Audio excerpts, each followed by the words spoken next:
সাহাবী ছিলেন, আল্লাহ নবী জলিলুল কদর সাহাবী ছিলেন। হযরত ওমর নিজের স্ত্রীকে, নিজের আহলিয়াকে বললেন, লা লা লা না, তোমাকে এই তাকসীম করার জন্য, এই আতরটা তোমাকে বন্টন করার জন্য আমি তোমাকে দায়িত্বটা দেব না, দেব না, দেব না।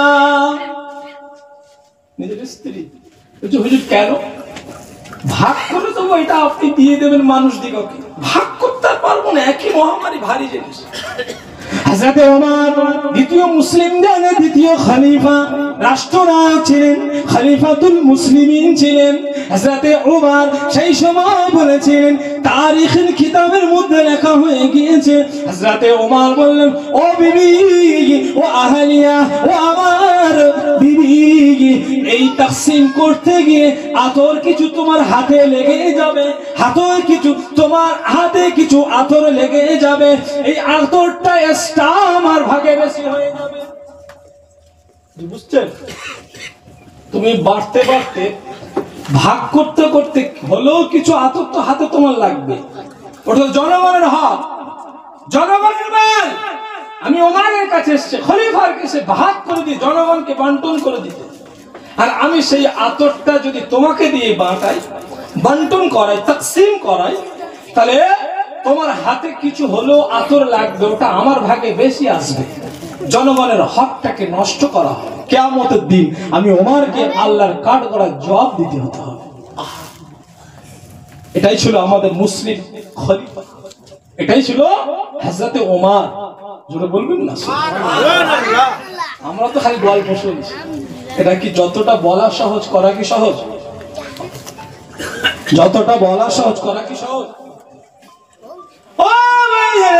হযরত ওসমান আল্লাহ নবী পাঠিয়েছেন একজন সাহাবীকে, গরীব সাহাবীকে হযরত ওসমানের কাছে পাঠিয়েছেন, বাবা যান, চলে যান, আমার ওসমানের কাছে চলে যান। আল্লাহ নবী সাহাবী হযরত ওসমান রাদিয়াল্লাহু তাআলা আনহুর কাছে চলে আসলেন। হযরত ওসমান আল্লাহ নবী ওই কায়েসকে দেখে আল্লাহ নবী সাহাবী হযরত ওসমানকে সালাম দিলেন, আসসালামু আলাইকা ইয়া ওসমান, আসসালামু আলাইকা ইয়া আল্লাহ নবীর জামাতা। আল্লাহ নবীর জামাতা হযরত ওসমান জিজ্ঞাসা করলেন, ও ভাই কি ব্যাপার, আমার কাছে কেন এসেছো? আল্লাহ নবীর ওই সাহাবী বলতে লাগলেন, ও ভাই ওসমান, আমাকে দিন দুনিয়া বাদশা নবী পাক রাসূলের পাক হাবিবে কিবরিয়া আপনার কাছে পাঠিয়েছেন। কিতাবের মধ্যে পাওয়া যায় হযরত ওসমান সরকারি কিছু দপ্তরি কাজ করছিলেন, কিছু আপনার দরকারি কাজ করছিলেন, সঙ্গে সঙ্গে ওই লাইট অফ করে দিলেন। কথা বলবে, লোকটা লাইট অফ করে দিল, লোকটা দেখে আল্লাহ রাসূলের দরবারে, ইয়া রাসূলুল্লাহ কোন কিপ্টেনকে পাঠিয়েছে? দানের জন্য পাঠিয়েছেন, দান কিছু দেবে, কিছু হাদিয়া দেবে, ও আমার দেখে ভয়তে না দেওয়ার জন্য লাইট অফ করে দিয়েছে। কিন্তু বলবে কি বলবে? তাই তো দেখেছে নাকি? এইভাবে একবার দুবার আসে, এইভাবে আসে এক একটা। একদিন দেখছি তরকারিতে শুরুয়া ঝোল বেশি হয়ে গেছে, বিবিকে শাসাচ্ছে, বাইরে থেকে ওই ব্যক্তি এসে শুনছে, এত কিপ্টে মানুষের কাছে রাসূলুল্লাহ দান পান নেওয়ার জন্য আমার কাছে পাঠিয়ে, হাদিয়া নেওয়ার জন্য পাঠিয়েছে আমাকে, একটু তরকারিতে ঝোল বেশি হয়ে গেছে, তার জন্য নিজের বিবিকে বকা দিচ্ছে, কিয়ামতের দিন এর জন্য তোমাকে জবাব দিতে হবে। আবার চলে গেছে। এইভাবে একবার দুবার যাওয়ার পরে তিনবারের মাথায় রাসূলের কাছে গেছে, রাসূল আবার যাও, তুমি যাবে, সোজা গিয়ে সালাম দিবে আর আমার কথা বলবে যে নবী পাক আমাকে পাঠিয়েছে কিছু হাদিয়া দেওয়ার জন্য। কিতাবের মধ্যে এসেছে, সংক্ষিপ্ত করে বলছি, হযরত ওসমান রাসূলুল্লাহর কথা শুনে হাউ হাউ মা করে কেঁদে ফেলেছেন। জোরে বলুন না সুবহানাল্লাহ। এই জন্য ওসমান গনি বলা, হ্যাঁ গনি মানে ধনী মানুষ ছিলেন তিনি। তিনি এই দান করতে করতে তিনি গরিব হয়ে গেছেন। আল্লাহ নবীর ওই সাহাবীকে এতটা পরিমাণ দান করে দিলেন, কিতাবের মধ্যে পাওয়া যায় আল্লাহ নবী ওই সাহাবীকে বলতে লাগলেন, ভাই তোমার কতটা প্রয়োজন হয় আমার এই গুডাউনের চাবিটা নিয়ে যাও, যাও যাও যাও, এই গুডাউনের ভিতর থেকে তোমার যতটা প্রয়োজন ওখান থেকে তোমার মাল তুমি নিয়ে যাও। যে মানুষটা আমি গিয়েছি লাইট অফ করে দেয়। যে মানুষটা সামান্য তরকারি বেশি হয়ে গেছে, ঝোল, স্ত্রীকে বকা দেয়, সেই মানুষটাকে বলছে যাও আমার বাইতুল মালের চাবি দিচ্ছি, নিয়ে চলে যায়, যা লাগে নিয়ে চলে যায়। উনি বলছে হুজুর আমি যাবো বটে, কিন্তু আমার দুটো তিনটা কথা আছে, আমি এর আগে 2-3 বার এসেছি, আপনার এই এই কাজগুলো দেখে আমি ফিরে গেছি। উনি এক এক করে বলছে ভাই তুমি যখন আসছিলে তোমার নিজের জরুরতের জন্য আর আমার আখিরাত বানানোর জন্য, তুমি আমি তোমাকে হাদিয়া দেব, আল্লাহ আমার এর জন্য জান্নাতে আমার হাদিয়া রাখবেন, ঠিক আছে? এটা আমার জন্য, এটা জনগণের জন্য না। আর আমি যে কাজ করছিলাম এখানে জনগণের কিছু কাজ করছিলাম, জনগণের প্রদীপ থেকে, লম্পট থেকে বা লাইট থেকে, চেরাগ, ওই জন্য আমি চেরাগটাকে বন্ধ করে দিয়েছি নিজের জরুরতের জন্য। পারবে আমাদের রাজনীতিক ম্যানরা পারবে কথা বলে? সম্ভব? সূক্ষ্ম বিষয়গুলো। তাহলে আল্লাহর ওলি হতে গেলে এই সূক্ষ্ম বিষয়গুলো আমাকে আপনাকে ফলো করে চলতে হবে। এগুলো কোরআন হাদিস আছে না? কোরআন হাদিস ইজমা কিয়াসের ভিতরে আছে না? আমরা তো মনে করছি যাকে তাকে যা ইচ্ছা বলে দিচ্ছি, যা ইচ্ছা ভাবে চলছি, মনে হয় কেউ দেখতে পায় না, নাকি? কিরামান কাতিবিন ইয়ালামুনা মা তাফআলুন, আল্লাহ পাক পরিষ্কার করে বলে দিলেন মুনকার নাকির ফেরেশতা আছে না নাই, লেখালেখি চলছে কি চলে না। কিয়ামতের দিন আল্লাহ পাক এই মুনকার নাকির ফেরেশতা সমস্ত আমলগুলো আল্লাহ পাক এক জায়গায় করে দেবেন। এই যে বসে বসে শুনছি, এটাও লেখা চলছে কি চলে না? নিয়তের বিনিময়ে ফয়সালা হয়, যেমন নিয়ত তেমন ফয়সালা। বুখারীর যে হাদিস আছে না, প্রথম হাদিস ইন্নামাল আমালু বিন্নিয়াত আছে না, কিতাবের মধ্যে দেখছিলাম 700 সাহাবী এই হাদিসটা রিওয়ায়াত করেছেন। জোরে বলুন সুবহানাল্লাহ। 700 সাহাবী উসুলের হাদিসের কিতাবে দেখছি এই হাদিসটা এত প্রসিদ্ধ লাভ করেছে। তো যে কথা বলছিলাম যে আল্লাহ পাক আমার আপনার সারা লাইফ একটা কি করবে, একটা কিতাব তৈরি করে দেবে। وكل إنسان ألزمناه طائره في عنقه ونخرج له يوم القيامة كتابا يلقاه منشورا। বলবো না বলবো? চলবে? কোরআন শরীফ সূরার নাম সূরা ইসরাঈল, পারা নাম্বার 15, আয়াত নাম্বার 13। আল্লাহ পাক পরিষ্কার করে বলে দিলেন ওয়াকুল্লা ইনসানিন আলজামনাহু তাইরাহু ফি উনুকি ওয়া নুখরিজ লাহু ইয়াওমাল কিয়ামাতি কিতাবান ইয়ালকাহু মানশুরা। দেখেন এখানে নাফস শব্দ ব্যবহার হয়েছে, খেয়াল করে দেখুন। ওয়াকুল্লা ইনসান, ইনসান মানে মানুষ, মানুষের ভিতর নাফস আছে না নাই? দেখেছেন? ব্যাখ্যা করলে এসে যাবে। আল্লাহ পাক বললেন সমস্ত মানুষকে, আল্লাহ বললেন ওয়াকুল্লা ইনসানিন, টোটাল মানুষ দিগকে আল্লাহ বললেন আলজামনাহু তাইরাহু ফি উনুকি, আমি আল্লাহ তোমাদের সারা জীবনের লাইফ হিস্ট্রিটা আমি আল্লাহ তোমাদের গলাতে লটকে দেব। অনুখরুজ লাহু ইয়াওমাল কিয়ামাতি কিতাবান ইয়ালকাহু মানশুরা, আমি আল্লাহ সেই দিন তোমাদের কাছে ওপেন করে দেব, খুলে দেব, তোমরা সেই দিন এই কিতাবটা খোলা অবস্থায় পাবে। আল্লাহ সেই দিন বলবেন ইকরা কিতাবা, ও আমার বান্দা, ও আমার বান্দি। ওর পরে আল্লাহ বললেন ইকরা কিতাবা, দারিদ পড়ো, তোমার কিতাব তুমি পড়তে থাকো, তোমার কিতাব তুমি পড়তে থাকো। কি কিতাব? নিজের জীবনীটা আল্লাহ বলবেন পড়তে থাকো। দিনের বেলা, রাতের বেলা, গভীর জঙ্গলে, গভীর সমুদ্রের তলাতে, কেউ দেখতে পাইনি এমন জায়গায় গিয়ে কি কথা বলেছি, কি কাজ করেছি, কি খেয়েছি, আমার আল্লাহ দেখেছেন কি দেখেন না?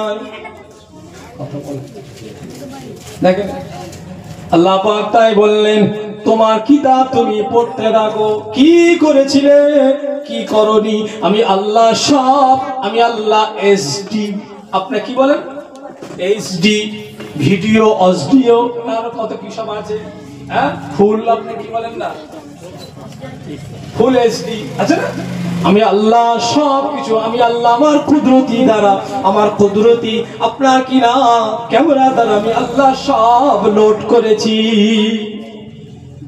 অনুখরুজ লাহু ইকরা কিতাবাক কাফা বিনাফসিকা আল-ইয়াওমা আলাইকা হাসিবা। আমি আল্লাহ সেই দিন ওই কিতাব থেকে আমি আল্লাহ হিসাব নিতে থাকবো। আল্লাহ বললেন ওই দিন তোমাদের ওই কিতাব থেকে হিসাব দেওয়াটা যথেষ্ট হয়ে যাবে। কথাটা কার? কথাটা কার? আল্লাহর কথা বিশ্বাস হয়? যদি কেউ বিশ্বাস না করে ইমান থাকবে? আল্লাহ বলেন কোন পায়চারি চলবে না দুনিয়াতে। আমি আল্লাহ ইয়া রহমান ইয়া রহিম, আমি আল্লাহ ছিলাম দুনিয়াতে, আমি ইয়া রহমান ছিলাম। আমি আল্লাহ ধনী গরিব, দুঃখী অদুঃখী, বড়লোক ধনী লোক, আমি আল্লাহ রাইস মানুষ গরিব মানুষ, আমাকে আল্লাহ যারা মানত তাদেরকেও যারা মানে না তাদেরকেও আমি আল্লাহ, হিন্দু খ্রিস্টান জৈন আপনার মুসলমান, শিডিউল কাস্ট শিডিউল ট্রাইব, আমি আল্লাহ সকলকে আমি আল্লাহ রহমান স্বরূপ সকলকে আমি আল্লাহ সমান ভাবে যার যেমন প্রয়োজন আমি আল্লাহ রিজিক দিয়েছিলাম। ওমা মিন দাব্বাতিন ইল্লা আলাল্লাহি রিজকুহা, আমি আল্লাহ সকলের জন্য রহমান ছিলাম। কে আমাকে মেনেছে কে মানেনি সকলকে আমি আল্লাহ রিজিক দিয়েছিলাম। ওখানে আমি আল্লাহ কার্পণ্য করিনি, কেন আমি আল্লাহ ওয়াদা করেছিলাম ওমা মিন দাব্বাতিন ফিল আরদি ইল্লা আলাল্লাহি রিজকুহা। আমি আল্লাহ যে অগণিত আমি আল্লাহ মাখলুকাত সৃষ্টি করেছি, সমস্ত মাখলুকাতের রিজিকের ব্যবস্থা আমি আল্লাহ করব। তোমাদের কাছে ওয়াদা করেছিলাম, কেউ হালাল পদ্ধতিতে রিজিকটাকে অন্বেষণ করেছিল, কেউ হারাম পদ্ধতিতে আমি আল্লাহর কাছে রিজিকটাকে অন্বেষণ করেছিল। আমি আল্লাহ সকলকে সমানভাবে রহমান সুলভ আচরণ করেছিলাম। বলেন দেখো কি ধনী গরিব, হিন্দু মুসলিম জৈন খ্রিস্টান কেউ না খেয়ে মরছে? একটা রাস্তার কুকুর না খেয়ে মরে, একটা দেখেন যে না খেয়ে মরে গেছে, অসুস্থ হয়ে মরে, কিন্তু না খেয়ে আল্লাহ তাই ওয়াদা করেছে ওমা মিন দাব্বাতিন ইল্লা আলাল্লাহি রিজকুহা। কি মানবে না মানবে আমি আল্লাহ সবকে দাও, সবকে রিজিক দিয়ে দেব। তার মানে কি এটা রহমান, অতি দয়ালু। কেউ আছে না দয়ালু? আর রহমান আল্লামাল কুরআন খালাকাল ইনসান আল্লামাহুল বায়ান। আল্লাহ রহমান কি রহমান না? জোরে বলেন। ও ভাইয়া শুনে রেখে দেন, জেনে রেখে দেন, আল্লাহ পাক কিন্তু কিয়ামতের দিন আর রহমান থাকবেন না, আর রহমান থাকবেন না। সেই দিন আল্লাহ পাক বিশেষ স্পেশালিস্ট বান্দাদের জন্য আল্লাহ রহম করবেন। তাই জন্য আল্লাহর একটা নাম হলো ইয়া রহিম। বলুন না সুবহানাল্লাহ। মুফাসসিরিনরা ব্যাখ্যা করেন, মুহাদ্দিসিনে কিরামেরা ব্যাখ্যা করেন, রহিম এমন একটা নাম, দুনিয়াতে রহমান সকলের জন্য ছিলেন, কিন্তু কিয়ামতের দিন মুসিবতের দিন যখন কেউ কারোর হবে না, মা তার সন্তানের হবে না, ছেলে তার বাপের হবে না, ভাই তার ভাইয়ের হবে না, উম্মিহি ওয়া আবি ওয়া সাহিবাতিহি ওয়া বানি লিকুল্লি মিরইন মিনহুম ইয়াওমাইযিন শানুন ইউগনি। আছে না? আল্লাহ পাক কোরআন শরীফের মধ্যে বললেন সেই দিন মানুষগুলো ইয়া নাফসি ইয়া নাফসি ইয়া নাফসি ইয়া নাফসি করতে থাকবে। মানুষ সেই দিন আল্লাহর আরশ আজিমের স্থান ছাড়া অন্য কোনো ছায়া পাবে না, পাবে না, পাবে না। আল্লাহ দয়া রহমতি ছায়া একমাত্র যারা ঈমানদার, যারা ঈমান এনেছে, ঈমানের সাথে সাথে আমালান সালিহা ভালো কাজ করেছিলেন, আমার আল্লাহ ওই মুমিন দিগর জন্য স্পেশালিস্ট আল্লাহর আরশ আজিমের ছায়ায় তাদেরকে স্থান দেবেন। জোরে বলুন, আর একটু জোরে বলুন। সেই দিন কাফের বেঈমান, সেই দিন তারা তাকিয়ে তাকিয়ে দেখবেন কোরআন শরীফ আপনাদের শুরুতে আমি পড়েছিলাম, রুবামা ইয়াওয়াদুল্লাযিনা কাফারু লাউ কানু মুসলিমুন। আল্লাহ পাক সেই দিন কাফেরদেরকে দেখাবেন, কাফেররা সেই দিন দেখতে থাকবে বেঈমানেরা যারা দুনিয়াতে আল্লাহকে মানেনি, আল্লাহর হুকুমকে মানেনি, নবীকে মানেনি, নবীর তরিকাগুলো মানেনি, আল্লাহর প্যারা মাহবুব বান্দা দিগকে যারা মানেনি, শ্রদ্ধা করেনি, ভক্তি করেনি, আল্লাহ সেই দিন বলবেন দেখো দেখো দেখো যারা আমাকে মানোনি, আমার শরিয়াতকে মানোনি, তরিকাতকে মানোনি, হাকিকাতকে মানোনি, মারিফাতকে মানোনি, শুনে দেখে দেখে দেখো সেই দিন কাফেররা তারা বলতে থাকবে, দেখতে দেখতে আর বলতে থাকবে হায় রে হায়, হায় রে হায়। কি বলতে থাকবে? কিতাবের মধ্যে ওই আয়াতের তাফসীর অন্য আয়াত দিয়ে আল্লাহ করে দিয়েছেন। মুফাসসিরিনরা ব্যাখ্যা করেন, কি ব্যাখ্যা করেন? কুনতু তুরাবা, সূরা নাবার শেষ আয়াতে সমস্ত আল্লাহ পাক সেই দিন মাখলুকাতকে আল্লাহ উঠাবেন।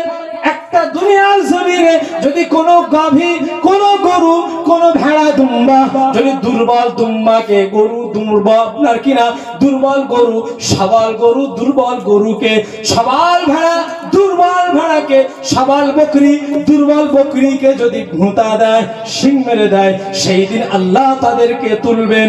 এ দুনিয়ার জমিনে তোমাকে ঘুতা দিয়েছিল, তোমাকে শিং মেরেছিল, তোমাকে ল্যাং মেরেছিল, এখন তুমি একে মেরে নাও, দুজন মারামারি হয়ে যাবে, প্রতিশোধ হয়ে যাবে। আল্লাহ বলবেন কুনতু তুরাবা, তোমরা সকলে মাটি হয়ে যাও। এইভাবে সমস্ত মাখলুকাতের বিচার হয়ে যাবে, সব মাটি হয়ে যাবে, বাকি থাকবে জিন ও ইনসান।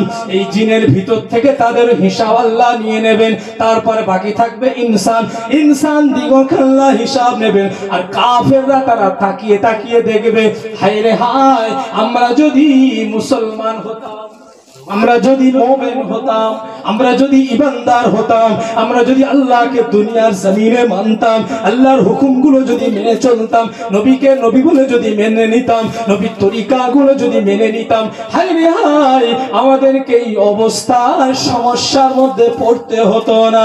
এই জন্য তারা সেই দিন আফসোস করে বলতে থাকবে রুবামা ইয়াওয়াদুল্লাযিনা কাফারু লাউ কানু মুসলিমিন, আমরা যদি মুসলমান হতাম। তার কথা এখন ইমাম সাহেবরা বলছে, মৌলানারা বলছে, পীর সাহেবরা বলছে, পীরজাদারা বলছে, ডোন্ট কেয়ার, কোনো মাইন্ড করছে না, চলে যাচ্ছে, ও হুজুর বলছে। কিন্তু সেই দিন আল্লাহ ইয়া রহিম হয়ে যাবে। ঈমান যদি নিয়ে যেতে পারি, খাতায় নামটা উঠবে, বুঝতে পারছেন? জান্নাতি খাতায় নামটা উঠবে। আর এর জন্য আল্লাহ সেই দিন আমাদেরকে কি করবে? দয়া দেখাবে।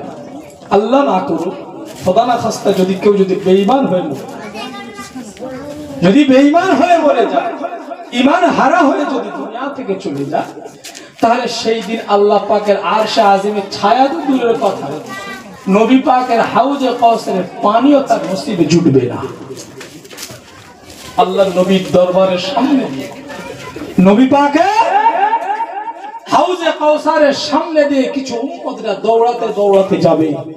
যারা হাউজে কাউসারের সামনে দিয়ে যাবে, আমার নবী পাক উম্মতদিগকে চিনে তাদেরকে চুনে চুনে বেছে বেছে হাউজে কাউসারের পানি নিজে হাতে পান করাবে। জোরে বলুন সুবহানাল্লাহ। নবীর উম্মত হতে হবে তো। হুজুর বলবেন সবাই তো নবীর কি বলবেন না? আরে নবীর উম্মত তো ওই যে নবীর হাদিসগুলো সুন্নাতগুলো মেনেছে, এক কথায় সুন্নাতগুলো মেনেছে।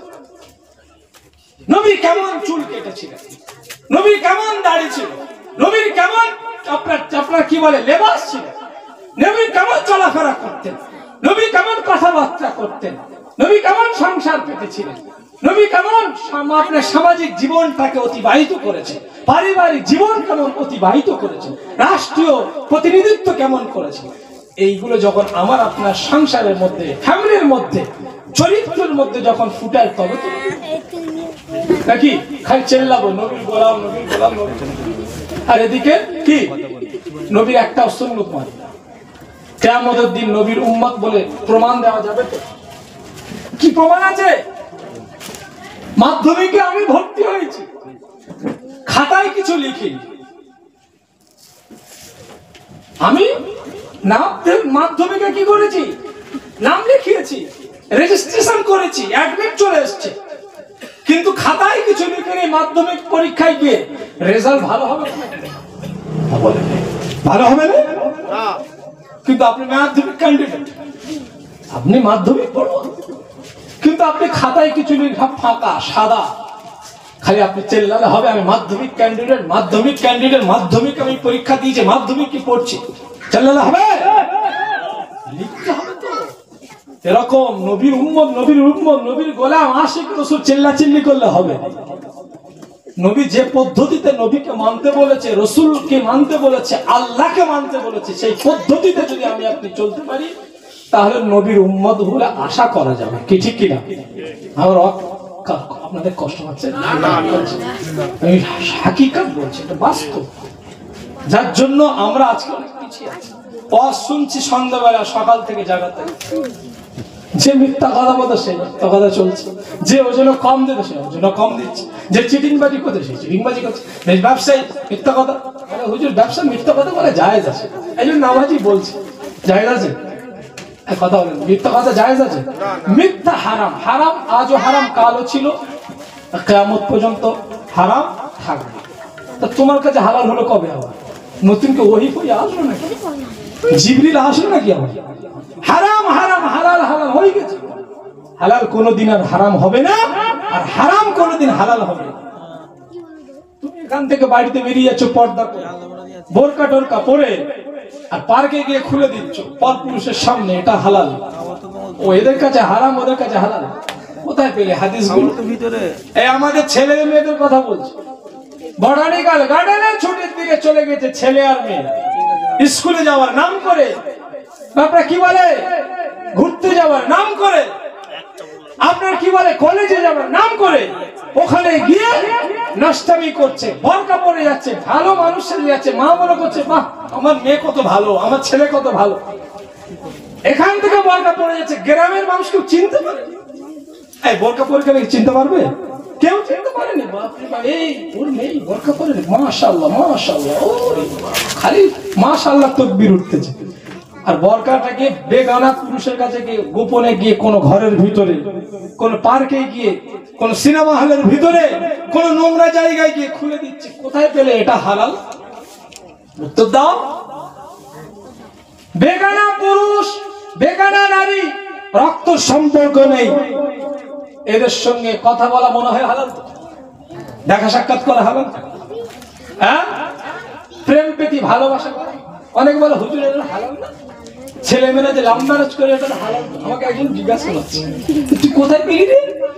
আসলে আমাদের ছেলেরা জানে না, ডিপার্টমেন্টে আলোচনা হয় না। এই যে ছেলেমেয়েরা লাভ ম্যারেজ করে ভালোবাসে, হারাম। এটা হালাল না হারাম? ব্যাখ্যা করে বলে দিচ্ছি। এই যে ছেলে, এই যে মেয়ে প্রেম করছে, এর কোন বংশের কেউ না, এর রক্তের কেউ না, এ পর পুরুষ, আর পর বেগানা পুরুষ, বেগানা নারী। যতক্ষণ বেগানা নারী বেগানা পুরুষের সঙ্গে দেখা দেখি, কথাবার্তা আরো ইত্যাদি ইত্যাদি হবে, সব জেনার খাতায় জেনা লেখা। চোখের জেনা, জবানের জেনা, কানের জেনা, আরো হাতের জেনা, আরো কত কি ফিজিক্যাল জেনা সব।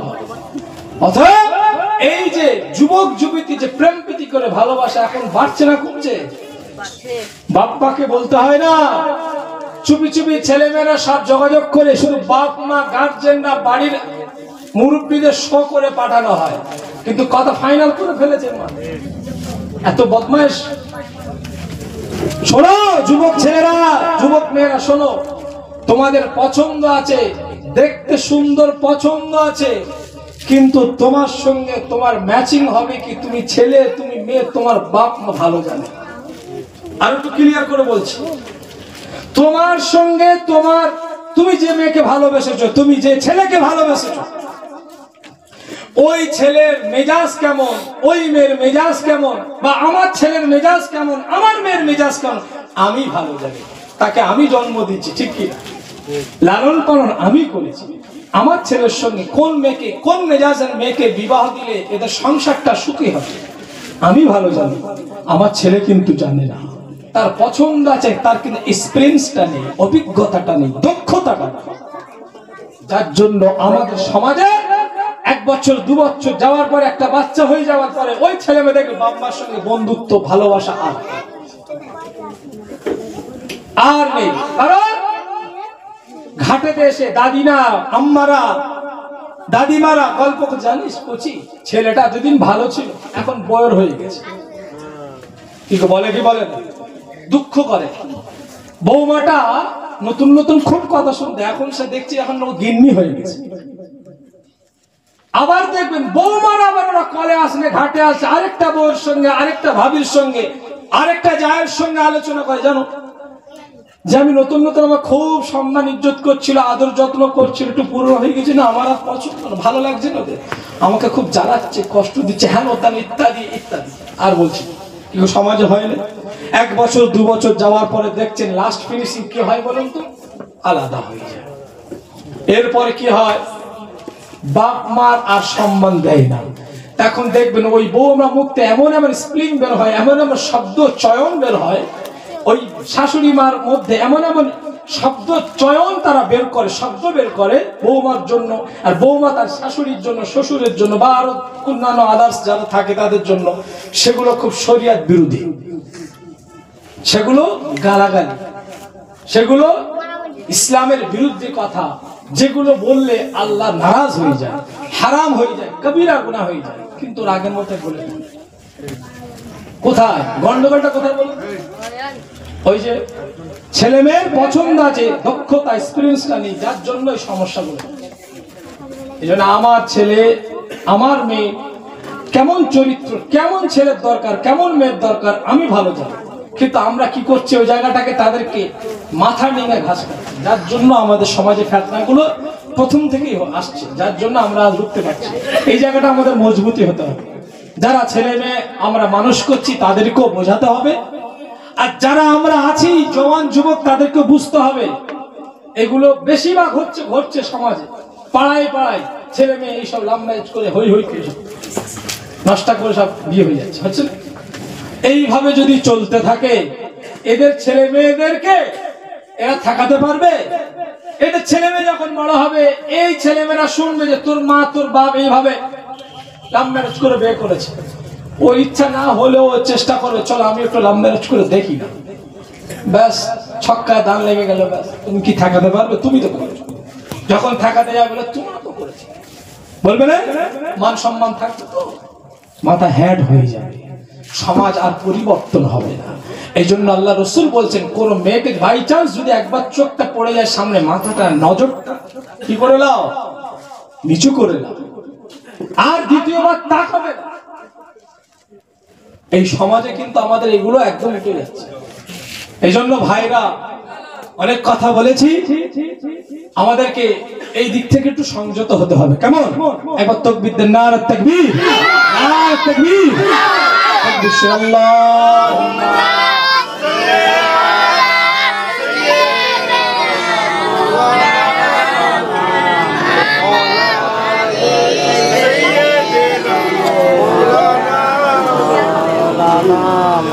जब जब हक कलम उठाए मेरे रसूल पाक ने, मेरे रसूल पाक ने, तब तब बातिल हटे मेरे रसूल के वास्ते, मेरे रसूल के वास्ते।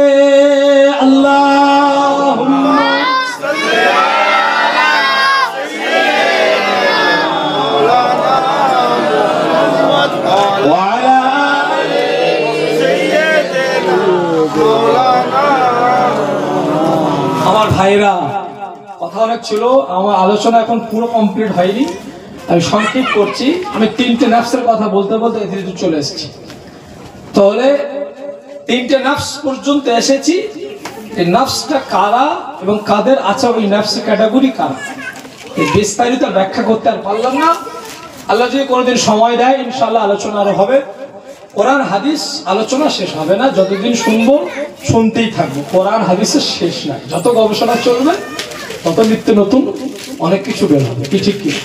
আল্লাহ আমাদের সকলকে যতটুকু বলালেন, যতটুকু শোনালেন, তার থেকে বেশি বেশি আমল করার তৌফিক দান। সকলে বলুন আল্লাহুম্মা আমিন। একবার সকলে নবী পাকের সামনে দাঁড়িয়ে যায়, একটু সালাতু সালাম পেশ করি। ইয়া নবী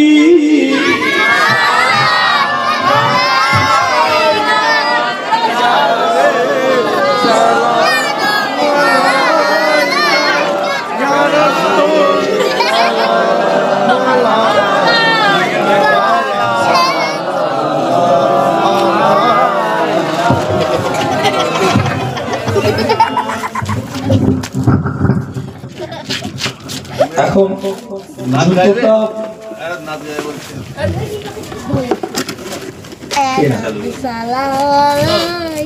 যারা আছি সকলে দাঁড়িয়েছি আল্লাহ নবীর মহব্বতে, ভালোবাসা, ঠিক কিনা? জি। অনেকে বলে থাকেন এই সালামটা বিদআত। আমরা এটা বিদআত বলবো না, আর ফরজ বলবো না, ওয়াজিবও বলবো না। নবী পাকের শানে দাঁড়িয়ে সালাতু সালাম আমাদের পড়তে ভালো লাগে, এটা মুস্তাহাব পর্যায়ে আমল, মুস্তাহাসান। পড়লে সওয়াব আছে, না পড়লে গুনাহ নেই। তবে আমরা নবী পাকের শানে দাঁড়িয়ে পড়ি, এটা আমাদের ভালো লাগে, তাই না? বসে পড়াও চলবে, অসুবিধা কিছু। কি ঠিক কিনা? এই নিয়ে কেউ মতবিরোধ করার কোনো প্রয়োজন নেই। অনেকে আছে এই নিয়ে অশান্তি করতে চায়, অনেক জায়গা আছে। তবে আপনাদের এখানে তো করবে না, এটা আমি জানি।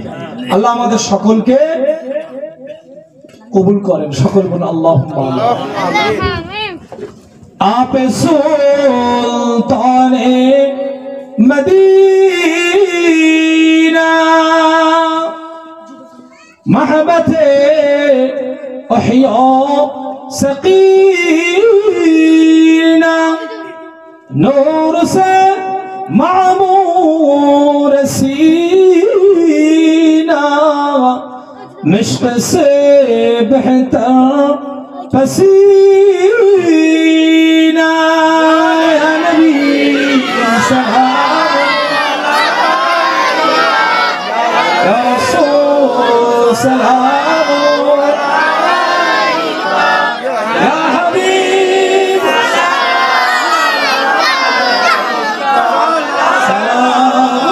सलावतुल्लाह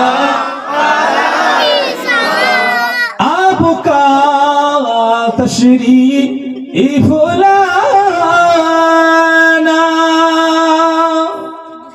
वक्त भी कितना सुहाना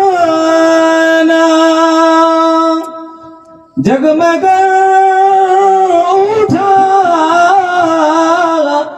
ज़माना हुर गाती थी तराना या नबी सलाम या रसूल